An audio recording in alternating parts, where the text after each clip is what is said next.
நல்லவை கேட்போம் நமது சேனலில் மகாபாரதம் அனுசாசன பர்வம். பீஷ்ம பிதாமகர் தர்மபுத்திரருக்கு மேலும் பல விஷயங்களை உபதேசம் பண்ணினார்.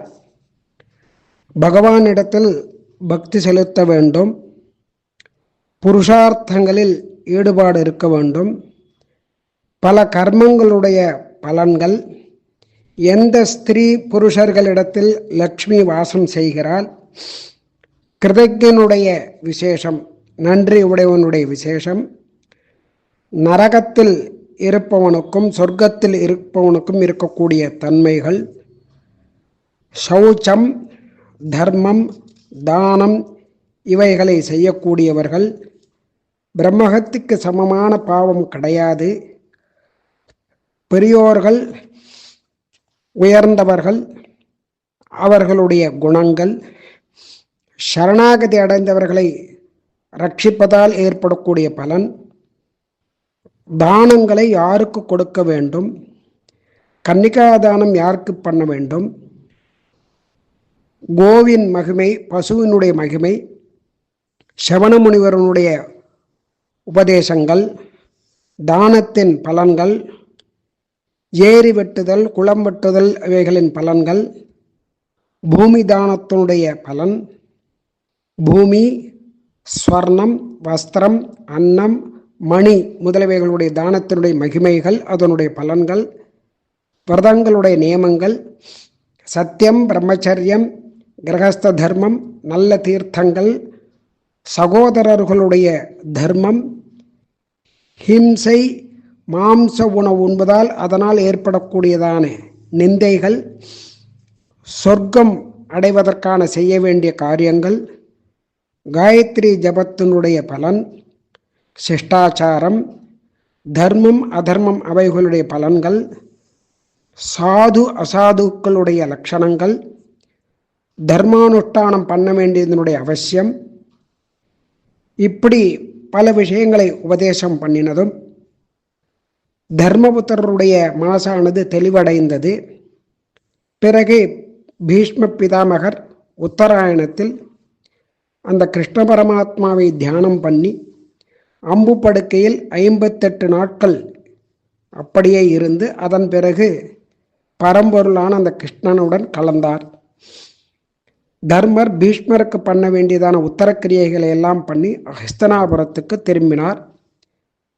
அதன் பிறகு தர்மபுத்திரர் ராஜ்யபாரத்தை ஏற்றார். கிருஷ்ணனும் அங்கிருந்து துவாரகைக்கு சென்றார். அடுத்தது அஸ்வமேத பர்வம். திருதராஷ்டிரன் தர்மரை அழைத்து வருத்தப்பட வேண்டாம் என்று சொல்லி ஆசுவாசப்படுத்தினார். பிறகு வியாச மகரிஷி தர்மபுத்திரருக்கு ஒரு கதையை சொன்னார். பிரகஸ்பதி அவருடைய தம்பி சம்பர்த்தர், அவருடைய தம்பியை கண்டால் பிரகஸ்பதிக்கு பிடிக்காது. காரணம், அவர் நன்றாக படித்தவர். அதனால் அவரிடத்தில் மிகவும் பொறாமை கொண்டவராக இருந்தார். அவருக்கு பல கெடுதல்களை செய்து வந்தார்.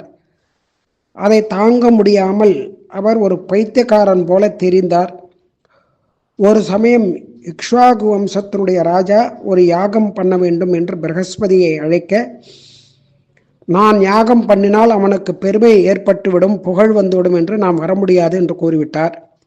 அதனால் ராஜா அவருடைய தம்பியை அழைத்து அந்த யாகத்தை பண்ணுவதற்காக ஒரு ஏற்பாடுகளை எல்லாம் செய்தான். இதை கேட்ட பிரகஸ்பதிக்கு இன்னும் பொறாமை அதிகமாயிற்று. அதனால் அவருக்கு மிகவும் வருத்தம் ஏற்பட்டு அவருடைய உடலானது மெலிந்தது.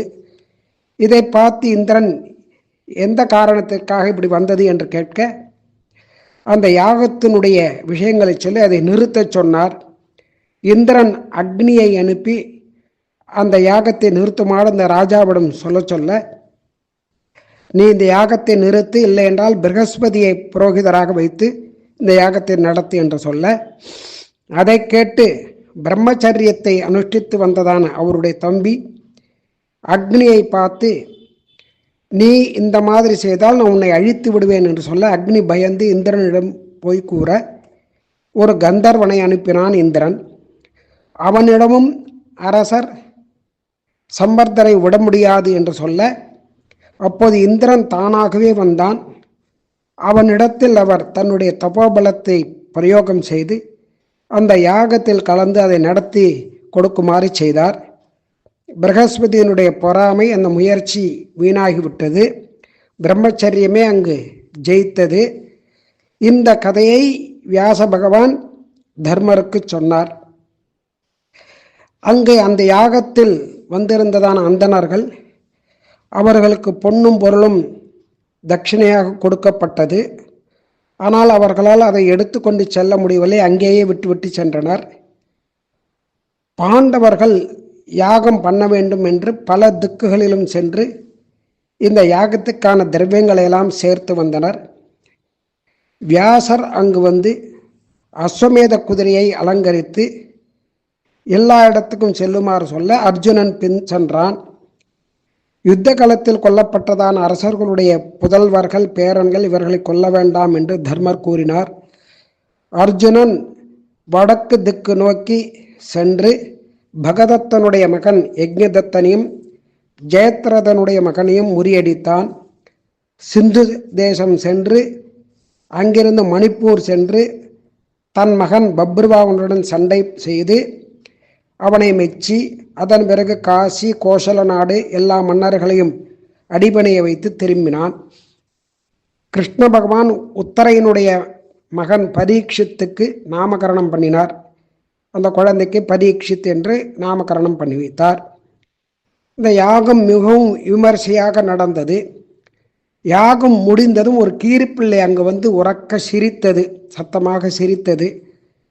இந்த யாகமானது குருக்ஷேத்திரத்தில் வாழ்ந்து வந்த ஒரு ஏழை அந்தணன் அவன் தானம் பண்ணினதான ஒருபடி மாவிற்கு ஈடாகாது என்று சொல்லி சிரித்தது.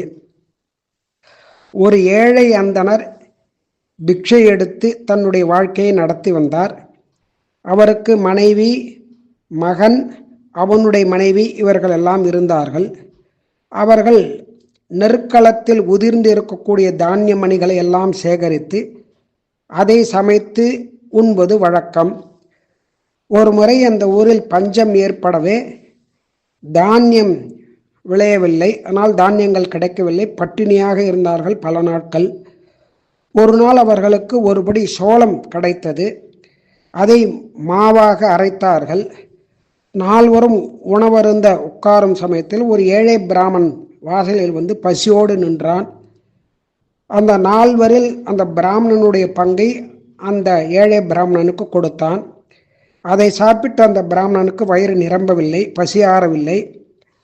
பின்பு பிராமணனுடைய மனைவியும் மகனும் அவனுடைய மனைவியும் கொடுத்தார்கள் அவர்கள் பங்கை. தேவர்கள் பூமாரி பொழிந்தார்கள். ஏழையாக வந்தது தர்ம தேவதை. சந்தோஷத்துடன் அவர்களுக்கு தேவர் உலகத்திற்கு செல்லும்படியாக அழைத்து சென்றது. அந்த இடத்தில் சிந்தியிருந்த மாவு, அந்த இடத்தில் சிந்தியிருந்த மாவில் நான் புரண்டேன். அதனால் என்னுடைய ஒரு பாதி உடம்பு தங்கமாக மாறியது. மறுபாதி அப்படி ஆக வேண்டும் என்று பல இடங்களுக்கு சென்று வருகிறேன். ஆனால் இங்கு நீங்கள் செய்த தானமானது பலன் அளிக்கவில்லை என்று சொல்லி அந்த கீரிப்பிள்ளை மறைந்தது. கிருஷ்ணன் பல விதிமுறைகளை தர்மருக்கு உபதேசம் செய்து துவாரகைக்கு சென்றார். அடுத்தது ஆசிரமவாசிக பருவம். இதை நாளை கேட்போம்.